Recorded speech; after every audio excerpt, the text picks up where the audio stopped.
In Birmingham now, they have an app where you can pay for parking on the phone. You don't have to buy a ticket, you just put a location code in. So I tried it for the first time, put the location code in, went into a nearby coffee shop, had just got my coffee, and a parking enforcement officer was next to my car. That's what they call themselves, with his little computer with a pen on a string in case I drop it. Dickhead. He's putting my details in. So I went over to him, I said, I've paid for parking, look, I've got a receipt on my phone, it was 8 minutes ago. And he looked at it and he went, no, this location code is for Leeds. I was like, well, I've clearly just made a mistake, haven't I? He's like, well, I don't know that, do I? I was like, yes, you do.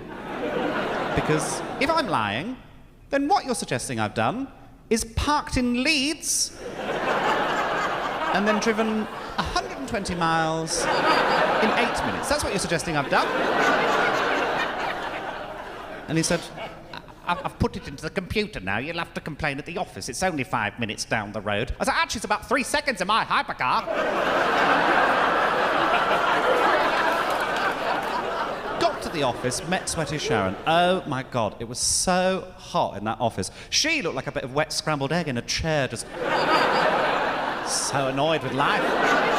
She had a thick Brummie accent as well. She was talking to someone in the back office when I went in. She was like, is that you making me a cup of tea, Steve? And then she looked at me and she went, the day I hear Steve making me a cup of tea is the day I hear a rocking horse do a plop. That's the weirdest imagery I've ever heard, for a start.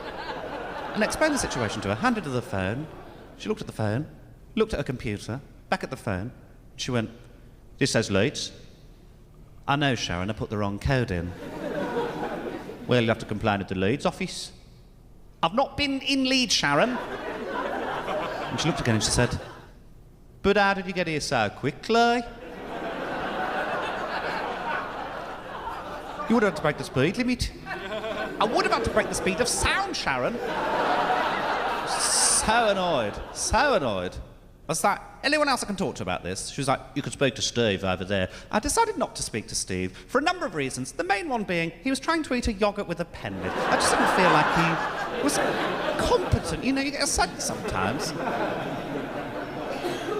So I just left, kept the fine, still got it to this day. And after I'd left, I thought about it and I thought, I could have done anything in there. I could have killed her. Because I've got the perfect alibi. Where were you when the murder happened?